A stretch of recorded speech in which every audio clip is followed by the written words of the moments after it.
Anitha Pushpavanamkuppusamy Viha YouTube channel அன்பர்கள் அனைவருக்குமே அன்பான வணக்கம். நம்முடைய YouTube சேனலில் தொடர்ந்து பல பதிவுகளை பார்த்துக்கிட்டு வரோம். இன்றைக்கு இந்த பதிவில் கடவுளுக்கு செயற்கையான மலர்களை சூட்டலாமா என்கின்ற தகவலை பார்க்க போகிறோம்.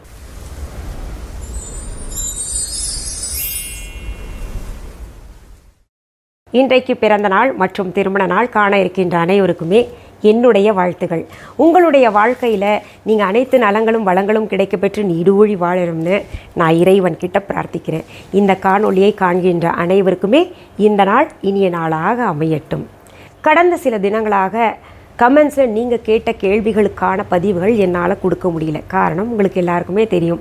எங்கள் வீட்டில் எங்களுடைய மூத்த மகள் டாக்டர் பல்லவிக்கு நிச்சயதார்த்தம் இப்போ தான் முடிச்சிருக்கோம். நிச்சயதார்த்தம் முடிச்சிட்டோன்னா சீக்கிரத்தில் கல்யாணம் பண்ணிடணுன்னு நம்ம பெரியவங்கெல்லாம் சொல்லி வச்சுருக்காங்க. அது உண்மையும் கூட சரியும் கூட. அதனால தான் நாங்கள் சீக்கிரத்திலேயே கல்யாணத்தையும் முடிச்சிடலாம் அப்படின்னு கல்யாண பணிகளும் பார்த்துக்கிட்டு இருக்கிறோம். அதில் வீடு கட்டுகின்ற ரெண்டுமே கல்யாணத்தை பண்ணிப்பார் வீட்டை கட்டிப்பார் அப்படிம்பாங்கள்ல, வீட்டை திருத்தம் செஞ்சுக்கிட்டு இருக்கோம். அதனால் இரண்டு வேலைகளும் போகின்ற காரணத்தினால எனக்கு சரிவர பதிவுகள் கொடுக்க முடியல. இன்னொன்று, நாங்கள் நிச்சயதார்த்த வேலை பார்த்த பின்னாடி பாருங்கள், இன்னும் என் தொண்டை கூட சரியாகலை. அதனால் இப்போ உங்களுக்கு புரிஞ்சிருக்கும். நிறைய பேர் கேட்டுக்கிட்டு இருக்கீங்க, பல்லவிக்கு நிச்சயதார்த்தம் பண்ணியிருக்கீங்க, மாப்பிள்ளை என்ன பண்ணுறாரு, காதல் திருமணமா அப்படின்னு எல்லாம் கேட்டுக்கிட்டு இருக்கிறீங்க. உங்களுக்கு நான் பதிவு தனியாகவே தர்றேன். சரி, இப்போது சிலர் கமெண்ட்ஸில் தொடர்ந்து கேட்டுக்கிட்டு இருக்கிறீங்கள, நாங்கள் கடவுளுக்கு பிளாஸ்டிக் மலர்கள், பிளாஸ்டிக் மாலை சூட்டலாமா, வண்ண காகிதங்கள் கொண்ட மலர்கள் ரொம்ப பார்க்க அழகாக இருக்குது, எங்ககிட்ட இருக்குது, அதையெல்லாம் சூட்டலாமா அப்படின்னு கேட்டுக்கிட்டு இருக்கிறீங்க. இப்படி கடவுளுக்கு செயற்கையான மலர்கள் சூட்டலாமா என்பதை பார்ப்பதற்கு முன்பாக, கடவுளுக்கு நாம் செய்கின்ற வழிபாட்டுக்கு பெயர் பூஜா, பூஜை அப்படின்னு இருக்கு இல்லையா? இந்த வார்த்தை எங்கிருந்து வந்தது, அதற்கு அர்த்தம் என்ன அப்படின்னு பார்த்தீங்கன்னா, புஷ்பம் என்கின்ற எழுத்திலிருந்து முதல் எழுத்தாக பூ என்று எடுத்துக்கொண்டது. இது சமஸ்கிருதத்தில் புஷ்பம் அப்படின்னு சொல்கிறது. அதிலிருந்து முதல் எழுத்தாக பூ எடுத்துக்கொண்டதும், அப்புறம் இறைவனுக்கு வழிபாடு செய்கிறோம் இல்லையா, அதை சமஸ்கிருதத்தில் ஜபம் அப்படின்னு சொல்லுவாங்க. அந்த ஜா என்கின்ற எழுத்தையும் சேர்த்து பூஜா என்கின்ற வார்த்தை உருவானது. அந்த பூஜா தான் இப்போ நம்ம வழிபாடு அப்படின்னு தமிழில் சொல்கிறோம், பூஜை அப்படின்னு சொல்லிக்கிட்டு இருக்கிறோம். அப்போது புஷ்பத்தையும் இறை வழிபாட்டையும் இணைத்து சுருக்கமாக பூஜா அப்படின்னு சொல்லியிருக்காங்க. இதிலிருந்து நமக்கு என்ன தெரியுதுன்னா, நாம் பூக்களை வைத்து இறைவனுக்கு வழிபாடு செய்ய வேண்டும். இறை வழிபாட்டிலே முக்கியமான விஷயங்கள் இரண்டு இருக்குது. ஒன்று, விளக்கு ஏற்ற வேண்டும். அடுத்தது, பூ சூட்ட வேண்டும். விளக்கு ஏற்றும் பொழுதே அந்த விளக்குக்கு மலர் சூட்டுவதற்காக நம்ம வாங்கிட்டு வருவோம். வீட்டில் பூத்திருந்தால் கொண்டு வந்து வைப்போம், இல்லைன்னா பூ தேடவே ஆரம்பிச்சிருவோம். இந்த இரண்டிலேயும் பார்த்தீங்கன்னா மலர் வழிபாடு என்பது ரிஷிகள் முனிவர்கள் காலத்திலிருந்தே ஏற்பட்டிருக்கு. அவர்கள் என்ன பண்ணுவாங்கன்னா, மண்ணாலேயே இறை உருவத்தை செய்வாங்க. எங்கே உட்காந்துருக்காங்களோ, பொதுவாகவே ஆற்றங்கரை, குளத்தங்கரை, இந்த இடத்துல உட்காந்து வழிபாட்டை மேற்கொள்வார்கள். அப்போது அங்கே இருக்கக்கூடிய மண்ணையே பிடிச்சு வச்சு வழிபாட்டை மேற்கொண்டார்கள். அந்த மண்ணால் பிடித்த சிலைக்கே பூ இருக்கா அப்படின்னு காடு மேடுகளில் திரிந்து தனக்கு கிடைத்த பூக்களை எல்லாம், இலைகளை எல்லாம் வச்சு தான் வழிபாடு செஞ்சாங்க. அதிலும் குறிப்பாக மணமான பூ இருந்தால் இன்னும் உத்தமம் அப்படின்னு மணமான பூக்களை தேடி தேடி இறைவனுக்கு சூட்டி வழிபட்டார்கள். இன்றைக்கும் பாருங்கள், நீங்கள் கோவில்களில் வழிபாடு, கோவில்களில் அலங்காரம் அப்படின்னு பார்க்கும் பொழுது விளக்கு கட்டாயம் இருக்கும். பூக்களால் இறைவனை அலங்காரம் செஞ்சுருப்பாங்க. பல வண்ண பூக்கள் கொண்டு அலங்காரம் செஞ்சுருப்பாங்க. இதில் மலர் கொண்டு இறைவனை வழிபட வேண்டும் அப்படின்றதுக்கு உதாரணமாக இன்னொன்றும் நீங்கள் கவனிக்கணும். எல்லா இறைவன் இறைவி கையிலேயும் ஏதாவது ஒரு மலர்கள் இருக்கும். அப்புறம் ஒவ்வொரு தெய்வத்திற்கும் ஒவ்வொரு மலரும் சொல்லப்பட்டிருக்கு. தாமரை மலரில் லக்ஷ்மி தேவி உட்கார்ந்துருக்காங்க, செந்தாமரையில். வெள்ளை தாமரையில் சரஸ்வதி தேவி உட்கார்ந்துருக்காங்க. அதே சமயத்தில் ஏன் ரிஷிகள் முனிவர்கள் காலத்திலிருந்தே இறை வழிபாட்டில் மலர்கள் முக்கியத்துவம் பெற்றிருக்கு அப்படின்னு பார்த்தோம்னா, அந்த மலர் வந்து நமக்கும் இறைவனுக்கும் ஒரு டிரான்ஸ்மீட்டராக, அதாவது இடைத்தரகராக செயல்படும் அப்படின்ற ஒரு ஆராய்ச்சி பூர்வ செய்தி இருக்குது. அதனால் அந்த மலர் கொண்டு நாம் வழிபட வேண்டும். அதிலும் குறிப்பாக மணமான மலர்கள் கொண்டு நம்ம வழிபட்டோம்னா, இப்போது ஒவ்வொரு தெய்வத்துக்கும் ஒவ்வொரு மலர் கொண்டு வழிபட வேண்டும். அதுலேயே பார்த்திங்கன்னா வாசமில்லாத மலர்கள் ஒரு சில தெய்வங்களுக்கு சூட்டலாம், இலைகளை சூட்டலாம் அப்படின்னு இருக்குது. அது வந்து நம்ம சில பதிவுகள் அடுத்தடுத்து சொல்லும்பொழுது பார்க்கலாம் எதனால் அப்படி இருக்குது அப்படின்னு. ஆனால் முடிந்தளவு வாசனை நிறைந்த மலர்களை கொண்டு நாம் வழிபட வேண்டும். எந்த இடத்தில் நல்ல வாசனை இருக்கோ அந்த இடத்துல நல்ல இறை சக்தி குடிகொள்ளும் அப்படின்னு நான் பல பதிவுகளில் சொல்லியிருக்கேன். இன்னொரு யதார்த்தமான விஷயத்தை நம்ம உன்னிப்பாக கவனிக்கணும். ஒரு நல்ல மனம் ஏற்படும் பொழுது நாம் எப்பேற்பட்ட இறுக்கமான சூழ்நிலையில் இருந்தாலும், அதாவது டென்ஷனில் இருந்தால் கூட ஒரு நல்ல மனம் வீசும் பொழுது கொஞ்சம் ரிலாக்ஸ் ஆகும். உடனேயே நம்முடைய இறுக்கம் குறைஞ்சி போயிடும். அதுதான் பார்த்திங்கன்னா அரோமா தெரப்பி அப்படின்றது இப்போது நிறைய இடங்களில் செஞ்சுக்கிட்டு இருக்கிறாங்க. அரோமா தெரப்பி கொடுக்கறது எதுக்குன்னா, நம்முடைய மன இறுக்கம் குறைய வேண்டும், நல்லா தூக்கம் வரணும் அப்படின்றதுக்காக செஞ்சுக்கிட்டு இருக்காங்க. அந்த அரோமா தெரப்பியில் பயன்படுத்தக்கூடிய எண்ணெய்கள் மற்ற பொருள்கள் எல்லாம் பார்த்திங்கன்னா நறுமணம் மிகுந்த இயற்கையான பூவிலிருந்து எடுத்த பொருள்கள் தான். அதை கொண்டு நாம் அரோமா தெரப்பி செஞ்சோன்னா தான் அதிலிருந்து வருகின்ற உண்மையான தரமான எண்ணெயை நாம் நுகர்ந்தால்தான் பார்த்திங்கன்னா நமக்கு ஒரு மன இறுக்கம் குறையும், டென்ஷன் குறையும், ஒரு ரிலாக்ஸ் பண்ணுற மாதிரி இருக்கும், நல்ல தூக்கம் வரும். இப்படி இருக்கும் பொழுதே நமக்கு வந்து உடல் ஆரோக்கியம் சிறப்பாக இருக்கும். மனிதர்களாகிய நமக்கே இந்த நறுமணம் கொண்ட மலர்கள் ஒரு மகிழ்ச்சியை ஏற்படுத்துகிறது அப்படின்னா அது இறைவனுக்கு எவ்வளவு சந்தோஷத்தை ஏற்படுத்தும் அப்படின்னு நம்ம ரிஷிகள் முனிவர்கள் எல்லாம் மலர்கள் கொண்டு வழிபட்டார்கள். அதை கொண்டே அர்ச்சனை செய்தார்கள். நல்ல நறுமணம் மிக்க மலர்கள் கொண்டு இறைவனுக்கு அர்ச்சித்தால் இல்லை சூட்டினோமே ஆனால் உண்மையிலேயே இறை வந்து அங்கே குடிகொள்வார். உங்களுக்கு மலர்கள் கிடைக்கும் பொழுதெல்லாம் மலர் சூட்டி வழிபாடு செஞ்சு பாருங்கள், அதனுடைய வைப்ரேஷன் என்னன்னு நீங்கள் புரிஞ்சுப்பீங்க. வீடே நறுமணமாக இருக்கும். இத்தினூண்டு மலர் சூட்டினா போகும். நம்ம ஒரு 10-15 படம் வச்சுருக்கோன்னா கொஞ்சம் கொஞ்சம் கிள்ளி பூ வச்சு நம்ம வழிபட்டோம்னாலே அந்த வீடே நறுமணமாக இருக்கும், நாமளே புத்துணர்ச்சியாக இருப்பது போல உணர்வோம். இன்னொன்று, நாம் மலர் சூட்டும் பொழுது சாதாரணமாக சூட்டுவது கிடையாது.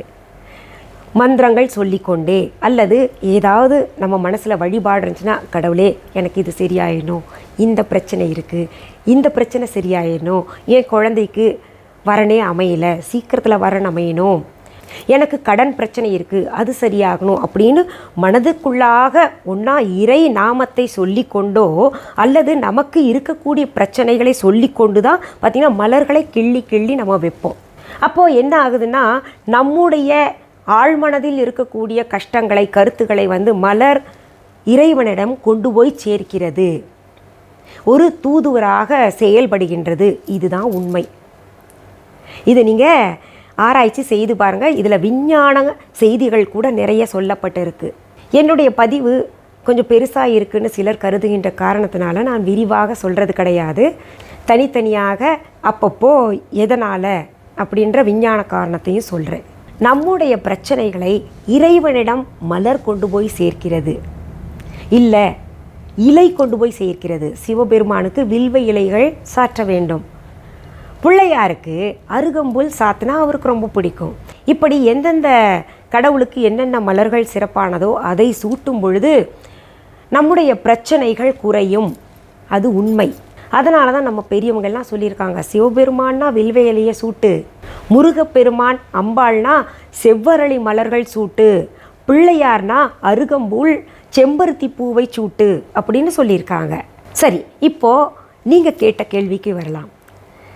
நல்ல வண்ண வண்ணமான பிளாஸ்டிக் மலர்கள் இருக்குது, இல்லை காகித பூக்கள் வச்சுருக்கோம், எங்களுக்கு பூ கிடைக்க மாட்டேங்குது, இதையெல்லாம் கடவுளுக்கு சூட்டலாமா அப்படின்னு கேட்டிங்கன்னா கூடாது.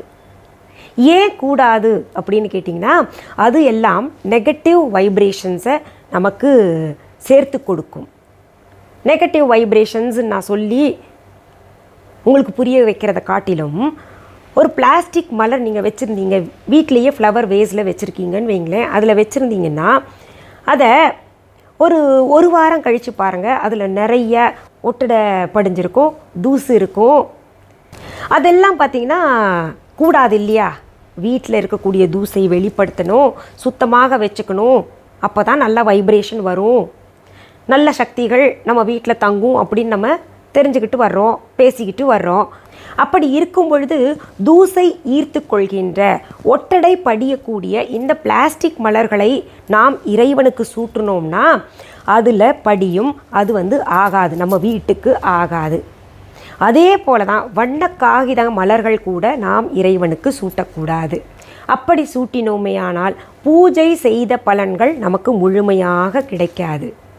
என்னங்க இப்படி சொல்லிட்டீங்க, எங்களுக்கு பூவே கிடைக்காதே, நாங்கள் ஃபாரினில் இருக்கிறோம், இந்தியாவில் கிடைக்கிற மாதிரி பூ கிடைக்காதே அப்படின்னு நினச்சிங்கன்னா அதற்கு பதிலாக நாம் என்ன செய்யலாம்னுலாம் நான் சொல்லியிருக்கேன். குங்குமம் கொண்டு அர்ச்சனை செய்யலாம். பச்சரிசியில் நம்ம மஞ்சத்தூளை கலந்து அதை அர்ச்சனைக்கு பயன்படுத்தி கொள்ளலாம். வெட்டிவேர் மாலை நாம் அணிவிக்கலாம். வில்வ இலை காய்ந்து போயிருந்தால் கூட அதை சிவன் சம்பந்தப்பட்ட பிள்ளையாருக்கு சூட்டலாம், தேவிக்கு பார்வதி தேவிக்கு சூட்டலாம், சிவபெருமானுக்கு சூட்டலாம். இப்படி வில்வ இலைகள் கூட பூஜைக்கு பயன்படுத்தலாம். துளசி இலைகள் காய்ந்து போயிருந்தால் கூட வைஷ்ணவ வழிபாடு மேற்கொள்கிறவர்கள், வைஷ்ணவ கடவுள்கள் எந்த தெய்வத்தை வைத்திருந்தால் கூட, அனுமன், கிருஷ்ணர், ராமர், திருப்பதி பாலாஜி, இந்த மாதிரி எந்த வைஷ்ணவ சம்பந்தப்பட்ட இறைவனை வைத்திருந்தால் கூட துளசியை சூட்டலாம். எதுவுமே இல்லையா, கடவுள் படத்தை எல்லாம் சுத்தப்படுத்திக்கிட்டு மஞ்சள் குங்குமம் வைக்கிறீங்க, சந்தனம் குங்குமம் வைக்கிறீங்க இல்லையா, அதுவே போதுமானது. நறுமணத்தை ஏற்படுத்துவதற்காக நிறைய பூஜை பொருள்களே இருக்குது. புணுகு இருக்குது, ஜவ்வாது இருக்குது, பச்சை கற்பூரம் இருக்குது. அது தவிர பார்த்திங்கன்னா ஏலக்காய் மாலை போடலாம், அரகஜா என்கிற பொருளும் இருக்குது. இத்தனை பொருள்களும் இருக்குது. இதையெல்லாம் நம்ம எல்லாத்தையும் சேர்த்து குழைத்து கூட இறைவனுடைய கடவுளுடைய படங்களில் அங்கங்கே நம்ம பூசி விட்டோம்னா அந்த மனம் பார்த்திங்கன்னா மலர்கள் சூட்டினா என்ன ஒரு மனம் கிடைக்குமோ அதை தாண்டி ஒரு நறுமணத்தை ஏற்படுத்தி கொடுக்கும். அதனால் பூ கிடைக்காதவங்க, பூ கிடைக்கலையே, கடவுளுக்கு நம்ம பூ சூட்ட முடியலையே அப்படின்னு இந்த பிளாஸ்டிக் மலர்களையும் காகித மலர்களையும் சூட்டாதீங்க. நீங்கள் வேணால் அழகுக்காக வீட்டில் ஃப்ளவர் வேஸில் வச்சுக்கோங்க. ஏன்னா எத்தனையோ பேர் அந்த பிளாஸ்டிக் மலர்களையும் வண்ண காகித மலர்களையும் விற்றுட்டு இருக்காங்க. அவங்க நம்மளை நம்பி தான் அந்த தொழிலை தொடங்கியிருப்பாங்கள்ல, அதனால் வைக்கக்கூடாதுன்னு நான் சொல்லலை. நீங்கள் அழகுக்காக ஃப்ளவர் வேஸில் வச்சுக்கோங்க. அதையும் பார்த்தீங்கன்னா மாதத்திற்கு ஒரு முறை எடுத்து சுத்தப்படுத்திக்கோங்க. அதையும் சோப் வாட்டரில் கழுவிட்டு மொட்டை மாடியில் காய வச்சுக்கோங்க. அழகுக்காக வச்சுக்கோங்க. ஆனால் நீங்கள் இறைவனுக்கு சூட்டுவதற்காக செயற்கையான மலர்களை பயன்படுத்தாதீங்க. ஏன்னா நம் இதயத்தையும் எண்ணத்தையும் இறைவனிடம் முழுமையாக ஒப்படைத்தால்தான் நமக்கு முழு பயனும் கிடைக்கும், வழிபாட்டிற்குரிய முழு பலனும் கிடைக்கும். அதே போல் ஜீவசக்தி உள்ள, ஆற்றல் சக்தி உள்ள செடியிலிருந்து மலர்கின்ற பூக்களை கொண்டுதான் நாம் இறைவனுக்கு வழிபாடு செய்ய வேண்டும். அதைத்தான் இறைவனுக்கு சூட்ட வேண்டும். சரி, இன்றைக்கு இந்த பதிவில் நான் சொன்ன செய்தி உங்களுக்கு பயனுள்ளதாக இருக்கும்னு நினைக்கிறேன். இதை உங்களுடைய தெரிஞ்ச ஃப்ரெண்ட்ஸ், ரிலேட்டிவ்ஸ்க்கெல்லாம் பகிருங்க, அதாவது ஷேர் பண்ணுங்கள். நான் ஒவ்வொரு முறையும் பதிவை முடிப்பதற்கு முன்பாக நம்ம விஹா ஆன்லைன் பற்றி சொல்லுவேன். விஹா ஆன்லைன் என்பது எங்களுடைய ஆன்லைன் ஷாப். இது வரைக்கும் யாராவது எங்களுடைய Viha online shopping app download பண்ணலைன்னா உடனே ப்ளே ஸ்டோர், ஆப் ஸ்டோர் போங்க.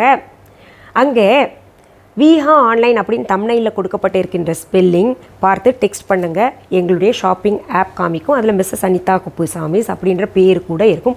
அதுதான் எங்களுடைய ஷாப்பிங் ஆப். அப்படி தெரியலன்னா டிஸ்கிரிப்ஷன் பாக்ஸில் விஹா ஆன்லைன் ஷாப்பிங் ஆப்க்கான லிங்க் கொடுத்துருக்கோம். அதை போய் தொடுங்க, உடனே டவுன்லோட் செஞ்சுக்கோங்க. இது தவிர viha.online என்கின்ற இ-காமர்ஸ் வெப்சைட்டும் இருக்குது.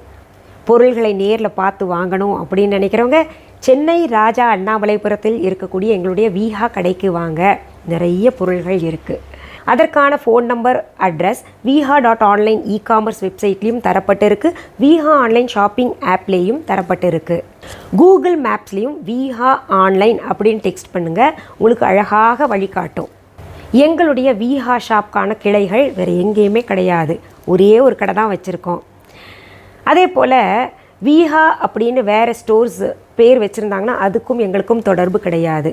போலிகளை தடுப்பதற்காகத்தான் விஹா ஆன்லைன் ஷாப்பிங் ஆப் உருவாக்கியிருக்கோம். அதை டவுன்லோட் பண்ணிக்கோங்க. இதை அனைத்து பதிவுகள்லையும் நான் சொல்லிக்கிட்டு இருக்கேன். சிலர் அதுக்குன்னு அலுப்பும் பட்டுக்கிறீங்க. புதிதாக பார்வையாளர்கள் வர்றாங்க இல்லையா, அவங்க தெரிஞ்சுக்கணும் தான் இதை சொல்லிக்கிட்டு இருக்கேன். சரி, மீண்டும் அடுத்த பதிவில் வேறு ஒரு நல்ல தலைப்போட உங்களை எல்லாம் சீக்கிரத்தில் சந்திக்கிறேன். அது வரைக்கும் நன்றி, வணக்கம். அன்பான வாடிக்கையாளர்களே, உங்கள் விஹா ஸ்டோரில் பூஜை பொருட்கள், சிலைகள், ராசிக்கற்கள், வாஸ்து பொருட்கள், விதைகள், பாரம்பரிய அரிசி வகைகள், சிறுதானியங்கள், ஆர்கானிக் பொருட்கள், மூலிகை எண்ணெய், மளிகை பொருட்கள், மரச்செக்கு எண்ணெய், மரப்பொருட்கள், வெள்ளி ஆபரணங்கள், கிஃப்ட் ஆர்டிகல்ஸ், காட்டன் மற்றும் பட்டு புடவைகள், காட்டன் சுடிதார்கள், பட்டு பாவாடை, குழந்தைகளுக்கான விளையாட்டு பொருட்கள், ஹை குவாலிட்டி இமிடேஷன் நகைகள், வீட்டு உபயோக பொருட்கள், ஜூட் பேக்ஸ், ஹேண்ட்மேட் சோப்ஸ், அழகு சாதன பொருட்கள், சிறுதானிய பிஸ்கெட்டுகள், ஹோம் அப்ளையன்சஸ், இன்னும் பற்பல பொருட்கள் விற்பனைக்குள்ளது. விஹா ப்ராடக்ட்களை நீங்கள் வாங்க விரும்பினால் அது எங்களுடைய viha.online வெப்சைட் மற்றும் சென்னை ராஜா அண்ணாமலைபுரத்தில் உள்ள எங்கள் விஹா ஸ்டோரில் மட்டுமே கிடைக்கும் என்பதை தெரிவித்துக் கொள்கிறோம். வேறு எந்த ஆன்லைன் வெப்சைட்களிலும் விஹா ப்ராடக்ட்கள் விற்பனைக்கு கிடையாது என்பதை நீங்கள் கவனத்தில் கொள்ள வேண்டும். எங்கள் விஹா ஸ்டோரின் விலாசத்தை கண்டறிய கூகுள் மேப்ஸில் விஹா ஸ்டோர் என்று டைப் செய்தால் வழியை கண்டறியலாம். www.viha.online வெப்சைட்டிலும் விஹா ஸ்டோரின் அட்ரஸ் உள்ளது.